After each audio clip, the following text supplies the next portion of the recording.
Eh bien, salut à tous, salut Max et salut Xavier. Aujourd'hui, live sur la Russie et on va voir peut-être pas que la Russie, mais en tout cas, quand on parle de Russie, on parle forcément d'autres pays, évidemment, vu la taille de ce monstre. Et on va donc aujourd'hui présenter, ou Xavier, je vais te laisser te présenter, mais on est avec un invité Xavier qui habite en Russie, mais pas depuis hier, qui travaille en Russie, donc ce n'est pas non plus un vacancier. Donc c'est un gars qui va pouvoir nous parler de la Russie comme un journaliste ne pourrait jamais le faire, en fin de compte, qu'il soit d'ailleurs, je dirais, occidental ou de Russie presque. Donc salut Xavier et bienvenue chez nous. Nous, on est au Monténégro. Bonsoir, bonsoir à tous. Merci pour votre accueil. J'espère que le contenu sera pertinent, et répondra à vos attentes. Et passons à la question. Ouais, bah, Je me écoute, présente peut-être. ce qui est intéressant avec toi de voir déjà, c'est puisqu'on on parle beaucoup de la Russie finalement pour tout et rien maintenant. Donc il fallait trouver un méchant dans le monde. Alors il a la tête à Poutine et puis les Russes sont des méchants. Donc c'est assez intéressant d'avoir ton point de vue un petit peu, c'est-à-dire cette qui est une réelle propagande anti-russe. Est-ce que en Russie, on la ressent. Est-ce que, en fait, la propagande anti-russe qui est diffusée un petit peu à l'extérieur des frontières russes, est-ce que je dirais, elle est réutilisée en Russie, par exemple, par le gouvernement russe et les médias, pour dire, regardez comment ils nous aiment pas à l'étranger, tout ce qu'ils nous font subir avec les sanctions, etc. Est-ce que ils s'en resservent derrière et un petit peu comment ils marketent ça, ou est-ce que ils n'en parlent pas plus que ça finalement et ils disent juste, voilà.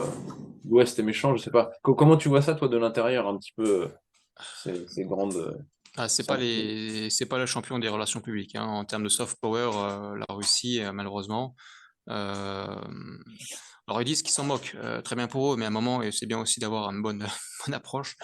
Ce que fait brillamment l'Occident depuis beaucoup d'années, là, hein, même si on arrive à la fin du système. Clairement, oui, c'est utilisé à des fins de propagande. Ils montrent concrètement, voilà, plus de combien de 4000, j'ai plusieurs milliers de sanctions, hein, c'est les paquets dans les paquets dans les paquets de sanctions. Donc les Russes montrent ça, voilà ce que l'Occident vous veut, voilà ce que l'Occident, alors et ça rabâche sur les discours, la famille, sur l'unité du pays, le discours de la nation, Ok. c'est assez tradit, quoi. Assez tradit, et du coup, ça en rajoute plein de couches là-dessus, quoi, sur ces aspects-là. Et que l'Occident, il montre les images, simplement. Voilà, comme ça se passe en Occident, dans les écoles, on apprend aux enfants, voilà, certaines choses. Bon, et ça, effectivement, ça fait mouche en Russie, parce qu'ils voient finalement une société qui s'effondre, et ils se protègent de ça.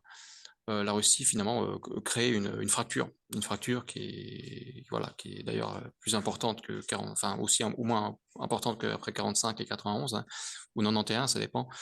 Mhm. Des mots des mots de Monsieur l'ambassadeur, d'ailleurs, que j'ai rencontré il y a quelques jours.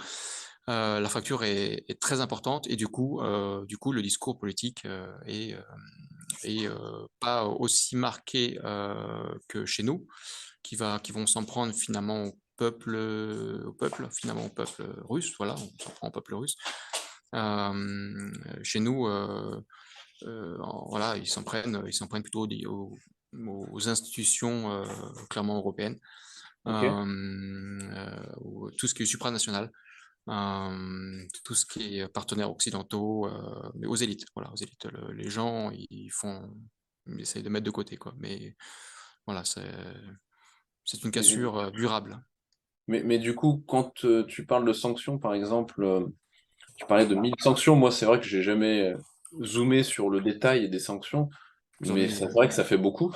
Ça fait, c'est Mm. impressionnant. En fait, c'est littéralement que des sanctions, je dirais, économiques, où il y a des sanctions, je sais pas, qui seraient, je dirais, liées à des régulations. Enfin, je sais pas, est-ce que c'est strictement économique réellement les sanctions et toi, comment tu les sens au quotidien? Par exemple, tu me dis demain matin, je sors de chez moi. Est-ce qu'il y a une sanction qui te touche demain matin si tu sors de chez toi? Donc, en tant qu'étranger, aucun problème. Jamais aucun problème de sécurité ici, déjà jamais en 9 ans de Russie, hein. Ouais. Euh, mais bon, ça on pourra en parler après. Mais que dire? Non, ça touche le domaine culturel. C'est à 360 degrés, hein. Ça touche l'économique, le financier, on n'en parle même pas, le financier, voilà. Le Mm. domaine culturel, ces relations qui datent enfin, qui sont le fruit quand même de très lourds travaux. Et finalement, ça touche des gros industriels. Finalement, là, le temps est le temps des grosses industries françaises, bancaires, industrielles, est fini pour nous Français. En tout cas, il se transforme durablement et ce sera aux conditions des Russes.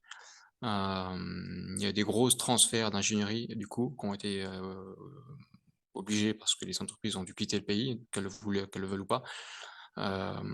Et du coup, il y a bah, ils quittent la Russie avec perte et fracas, hein, et surtout avec perte sèche, je dirais, hein. Et ça, c'est nos investissements, c'est nos partenariats et voilà, enfin là, je pense que certains ont gagné le combat, hein, à savoir créer une division entre la Russie et l'Europe, hein, parce que c'est deux blocs trop puissants, hein, Ouais, quand ils sont unis. ouais. Ouais, donc ça, c'est assez parlant. Et par exemple, toi, en tant qu'individu, bon, les gens, en général, quand on est expatrié en Russie ou dans un autre pays, qu'on est français, bon, je dirais que tout le monde sait qu'on est, enfin, beaucoup de gens savent qu'on est français, en tout cas nos amis, nos collègues de travail, etc. Et je pense que pour toi, ta relation n'a pas changé avec les gens. Enfin, tu représentes pas, j'imagine, dans la rue, tu ne représentes pas, je sais pas, l'Union européenne ou la France, etc. Tu es Xavier, tu travailles, tu as ta vie économique et personnelle en Russie. J'ose imaginer que tes relations, finalement, n'ont même pas changé avec les Russes, en fait, du quotidien. Alors, alors d'où je parle, hein, déjà, bon, je me présente brièvement, j'ai 40 ans, je travaille pour une structure russe, je suis le seul étranger. Je suis horloger, je suis marié, femme russe, Mhm. enfant, en statut de résident permanent, pas nationalité, Ok. qui est le dernier statut avant la nationalité, si on veut l'avoir ou pas. Et donc voilà, d'où je me situe. Maintenant, pour la vie de quotidien, travaillant pour une structure russe, bah non, non. Surtout pour une structure russe qui est développée par les autorités ici pour tout ce qui est programme de remplacement de production importée, hein. On fabrique des montres. Donc bah, les montres sont faites en Russie, hein, évidemment, hein, parce qu'on fait tout nous-mêmes, ce qui est assez rare pour être signalé. Et du Bien. coup, les Occidentaux ont quitté le pays, hein. Moi, je parle de la Suisse, hein, parce que la France, on n'est pas un player majeur du tout en horlogerie. Euh, et donc on est appelé à remplacer les Suisses. On est une marque de niche, par contre. Nous sommes une marque de niche. Je travaille pour donc, une maison qui fabrique 5000, 7000 montres par an, ça dépend si on prend le volume total ou volume, Mhm. enfin si on prend le volume consolidé, on va dire ça comme ça. Et étant marque de niche, nous ne sommes pas la maison pour laquelle je travaille, donc en tant qu'individu employé, n'a pas du tout la même surface d'exposition par rapport à un groupe multinational qui, lui, serait sous le feu des sanctions et que ça serait très problématique d'un point de vue bancaire, d'un point de vue financier. Moi, je ne suis pas dans ce cas-là. Par contre, nombre de mes compatriotes ici, français ou suisses ou n'importe, bah, travaillent pour des grosses structures, hein, parce que c'est plus souvent le cas, Ouais. soit bah, ils doivent travailler, refaire la structure lorsqu'il y a des riges en local, donc eux passer en local, la vendre, enfin compliqué, hein, et mais il n'y a pas là-dessus, les Russes savent ne pas non plus vexer. C'est pas, il n'y a pas des raids, voilà, dans le genre, ah, vous êtes contre, vous êtes un pays non amical, en France, parce on arme quand même un pays qui tue les gens, hein, voilà. Oui, oui. Il n'y a pas de cet aspect où on va en profiter. Voilà, les Russes vont pas en profiter de la situation, vont pas nous D'accord. mettre dehors et tout nous liquider avec un bus en mec armé qui va venir nous déloger comme ça du jour au lendemain. C'est pas du tout ça aurait pu être le cas à une époque. C'était le cas encore il y a quelques temps, quelques dizaines d'années. Voilà, il y avait des raids effectivement qui se faisaient. Ça s'est terminé il y a longtemps. Il y a eu des raids pour des marques de luxe ici, mais c'est un sujet, je pense que ça va peut-être être très long à expliquer, mais Ouais. C'était pas des règles qui sont Écrit. du tout généralisées Ah oui, ailleurs. d'accord. Ouais, non, mais c'est intéressant ce que tu dis. Et par rapport au fait que, en fait, en gros, ce que tu dis, c'est que les Russes ne mélangent pas forcément la politique avec la vie. En fait, je sais pas. Si par exemple Macron est un mauvais président, bah et les gens vont pas faire le mélange. Alors, je prends une phrase un peu à la con, mais tu vois ce que je veux dire. En gros, les Russes Oui. vont pas mélanger politique et ce que tu sais faire en Russie, quoi. En fait, ils sont Non, assez pragmatiques. ils ont pas le temps de commencer à faire d'idéologie. À un moment, il faut vivre, hein. Là, on a encore en France, on a encore un peu le luxe de pouvoir comme Voilà. ça, vraiment. Ah, Euh, c'est ça. Ah, euh, parce que c'est assez marrant en on va France de voir, si tu veux, bientôt. des gens philosopher un peu. Enfin, moi, Ça j'ai sert à connu des quoi? gens qui se prenaient position sur l'Ukraine ou la Russie et qui ne savent pas placer l'Ukraine sur une carte encore aujourd'hui.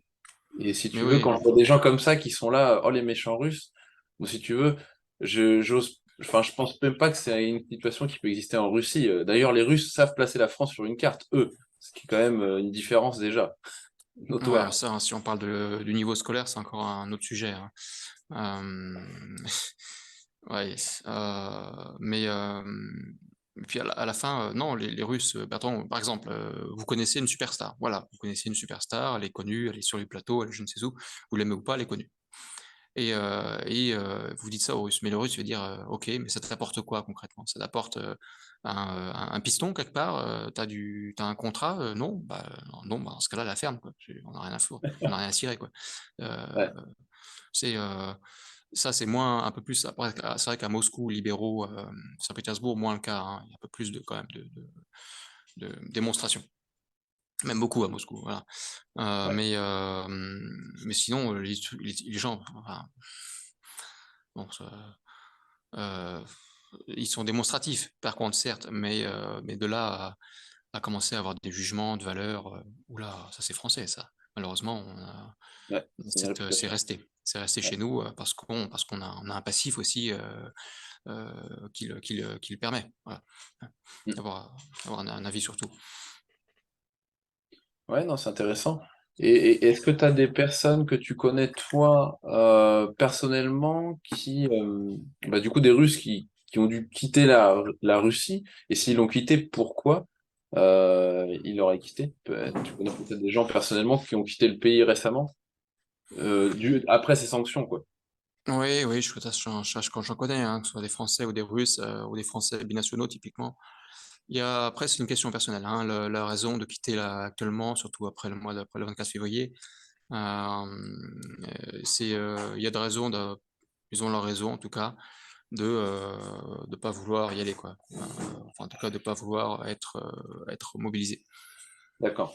Parce que bah, l'armée a une réputation assez mauvaise. Ouais. On n'en est plus à l'époque de la chair à canon, mais disons qu'ils prennent pas Ouais, soin des gars. Clairement, voilà, des choses quand même qui sont exposées, c'est du factuel. Euh, mais mais c'est un peu exagéré aussi. Clairement.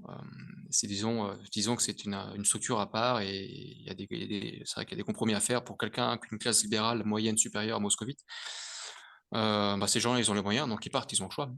Mais c'est loin d'être le cas pour tout le monde. Donc, ils ont connu ce confort de vie hein, qui était inexistant hein, il y avait 20 ans. Ça faut remettre les choses en perspective, hein. La génération Poutine, les gens qui ont déjà 20 ans, ils n'ont pas connu, ou alors finalement, ils ne s'en souviennent plus de ce que c'était les années 90, hein. Chaos social, bref. Et donc, pour eux, leur rappeler comme ça à défendre le pays dans des conditions dures, incertaines, avec des gens de province. Non, bah non, non, la petite classe moscovite, elle va se barrer de suite, évidemment. Hein, ouais, ils veulent leurs vacances au Monténégro, ils veulent leurs vacances. Non, bah non, c'est pas.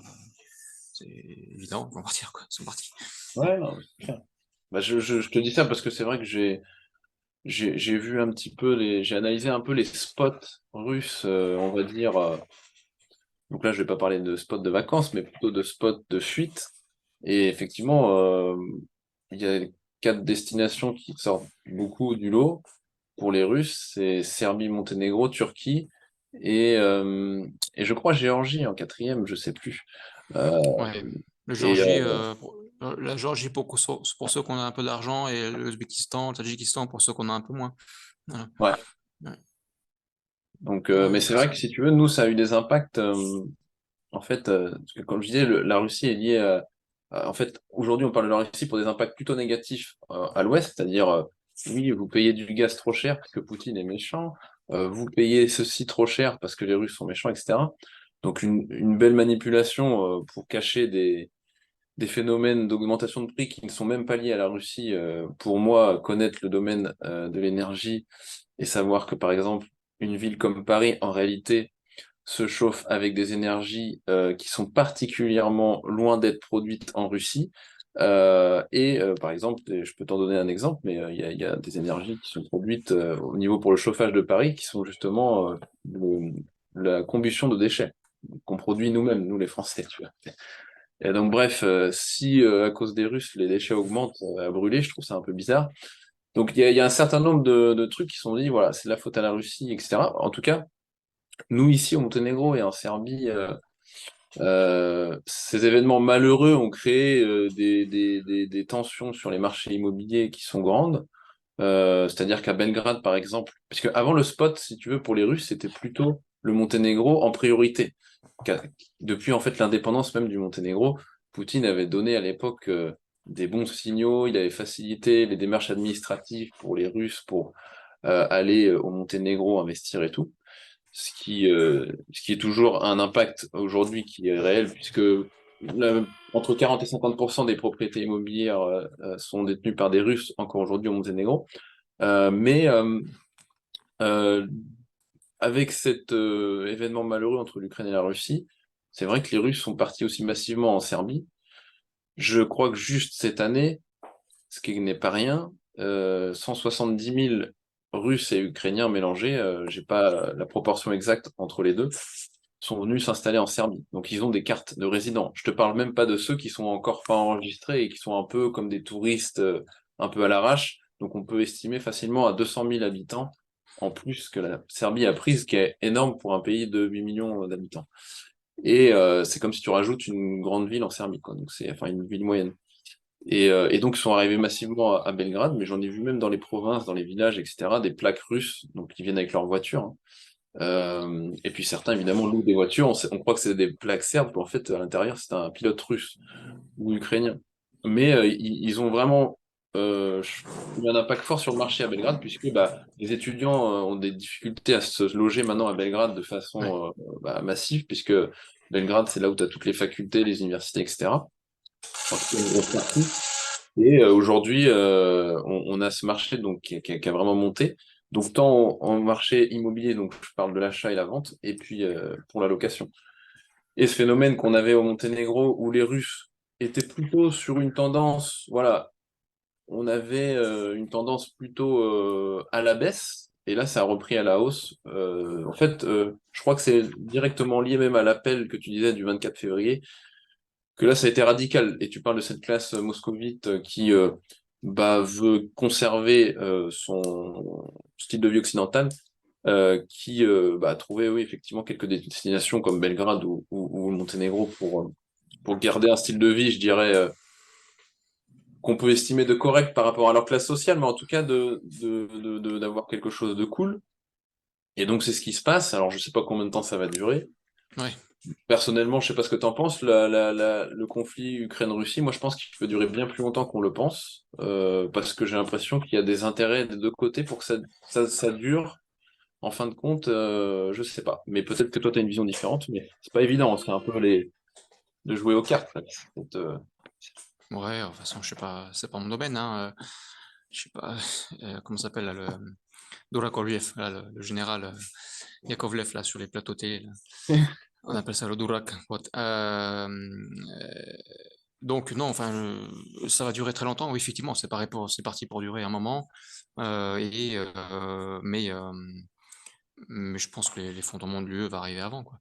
Et en tout cas, ça va, les raisons structurelles, je pense qu'ils vont peut-être arriver au bout des pays, en tout cas certains pays en Europe, très malheureusement. Que vont faire ces Russes-là dans ces pays? Je suis pas sûr le télétravail hors sol, euh, enfin un peu nomade hein, finalement, hein, digital nomade, voilà complètement. Hein, ça va pas durer éternellement. Hein. Leurs boîtes font des dérogations, mais non, enfin certains et puis leur retour va être difficile hein, aussi, hein, parce qu'ils savent très bien. Ils sont durs entre eux, hein, très, très rudes plutôt, rudes, revêches. Mhm. Donc, lorsque le retour va se faire, bon, leurs places seront prises, ils vont être, Ouais, déclassé. ça va être délicat, quoi. Вот. Постараемся. Que dire? Donc oui, ça va être. Je pense pas que ça puisse être tenable sur long terme, d'un point de vue structurel. Hein, toutes ces villes ne peuvent pas créer tout un écosystème comme ça pour faire vivre à un niveau pareil. Enfin, on parle de créer des communautés entières avec des quartiers. Enfin, l'Ouzbékistan notamment, je suis pas sûr que ce soit très favorable, très hospitalier pour la Russie, hein, avec ce qui s'est passé dans les années 90 pour eux. Ouais. Donc ça sent pas très bon pour eux à long terme, hein, parce que Bah, c'est vrai ce que tu dis, parce que moi j'avais remarqué ça, mais déjà avant conflit Ukraine-Russie, c'est-à-dire que si tu prends les pays, donc les anciennes républiques de l'Union soviétique, qui sont nombreuses, Lituanie, Estonie, Géorgie, etc., enfin, t'en as un paquet, et bon, bah, c'est vrai que t'as une certaine partie de la population qui peut être nostalgique. Il y avait des gens qui étaient heureux, je pense à des gens qui étaient gagnants dans ces systèmes socialistes, qui pouvaient être heureux, etc. Mais pour les gens qui étaient malheureux dans ce système-là, que tu trouves dans ces républiques soviétiques, bah, les Russes, effectivement, sont pas forcément super bien vus. Moi, j'avais eu vent déjà de problèmes un petit peu de tension, comme quoi en Géorgie, les Géorgiens en avaient déjà marre des Russes. Bon, c'est des phrases tu sais, que t'entends comme ça, c'est répété, puis c'est déformé, etc. Mais en tout cas, ouais. c'est vrai que ces destinations-là, ex-république soviétique, bon, le russe n'a pas forcément la meilleure image qui soit à ses dépens d'ailleurs, alors que le mec est peut-être ni absolument pour rien pour un régime qui a existé il y a des dizaines d'années qui s'est effondré. Tous les Russes ne sont pas fondateurs de l'URSS, donc C'est quand ils pas arrivent tout parfois quelque part, ils ont une image qui peut être mauvaise, mais en fait qui n'est pas justifiée. Mais ce que je veux dire par là, si tu veux, c'est que tu as cette différence entre les ex-républiques soviétiques qui sont quand même nombreuses dans l'Europe centrale et l'Europe de l'Est, et tu as peu de pays, en fait, en réalité, quels sont ces pays? C'est seulement les pays d'ex-Yougoslavie qui ne faisaient pas partie de ce bloc-là, qui eux n'ont pas d'avis, en fait, négatif ou positif, mais plutôt sympathique envers les Russes, qui fait que pour moi, c'est des destinations pour eux qui peuvent être envisagées à plus long terme si eux bah, décident de s'intégrer. Parce qu'en fait, les Russes qui arrivent, par exemple, de Moscou, ils arrivent quand même avec un certain capital qui leur permettent en fait d'entreprendre beaucoup plus rapidement qu'un mec qui est né au Monténégro et qui va gagner 500 euros par mois. Donc ce qui fait que moi je vois par exemple des Ukrainiens qui ont déjà ouvert des entreprises de location de voitures, alors que c'est des entreprises qui existaient déjà au Monténégro, de louer des voitures à des touristes. Et mais ils arrivent, ils attaquent le marché avec des prix plus offensifs, et ils arrivent à avoir des flottes de voitures tout de suite, si tu veux, quand le mec, lui, il a mis 10 ans à en avoir, lui, l'Ukrainien, il arrive, bam, bam, bam, il a déjà 20 bagnoles, et puis c'est parti. Ouais, mais Donc je c'est vois, si faisable. tu veux, c'est pas les mêmes approches. Il y a des C'est pays, je faisable. pense, où ils font la plus en mode séjourné, enfin pour séjourner, et puis il y a d'autres où ils peuvent peut-être plus se projeter, quoi. C'est faisable pour pas pour une quantité aussi importante de ce qu'on a connu, quoi. Hein, ce qu'on a, enfin, voilà. Et, euh, et puis enfin, voilà, vu les masses de problèmes qui vont arriver en Europe, finalement, puis le niveau de vie qui va se dégrader quand même aussi. Hein. Finalement, la fameuse soi-disant répression politique, ou en tout cas le peur d'être envoyé au front, Mm. va peut-être s'estomper, quoi. En tout cas, ils vont faire le pour et le contre et revenir, quoi. Ça, Enfin, d'ailleurs, je parlais de l'effondrement, peut-être un peu dur, hein. Disons que c'est une transformation qu'on vit. Hein. Voilà, on va parler, faut pas mettre les noms qu'on veut là-dessus. Hein. Mais cette transformation va quand même sérieusement entamer le niveau de vie, hein, le contrôle social, plus ou moins. Enfin, bref, quand même des Mm, choses que certains, soi-disant, disent être victimes en Russie, mais là, on va pour de vrai en Europe, quoi. Et à voir, à voir. Les Ukrainiens, c'est clair que malheureusement, c'est une C'est un pays c'est un fail state, hein, vraiment. Là, on est vraiment sur un pays qui est en pleine découpage. Euh, ouais. Mais pour la Russie, par contre, non, du tout, quoi. Ça sera pas fabuleux, hein, le niveau de vie en Russie, non, ça n'a jamais été le cas. Enfin, fabuleux par rapport à nos standards à nous, hein, en termes de Oui, oui. consommation. Mais en termes de structure, peut-être plus solide, effectivement, par les temps qui courent, c'est peut-être ça qui compte finalement. Ouais, non, mais c'est sûr, c'est Ouais, sûr. Après, de toute façon, comme tu dis, de toute façon, c'est toujours une histoire de point de vue. Je pense pour ouais, certaines personnes, ça va être effectivement une transformation, l'époque qu'on va vivre. Mais pour certaines personnes, ça va être un effondrement, puisqu'en fait, je pense qu'il y a des personnes qui sont pas, qui pensent que le pass carbone, ça va rester qu'une histoire sur Facebook. Enfin, je sais pas.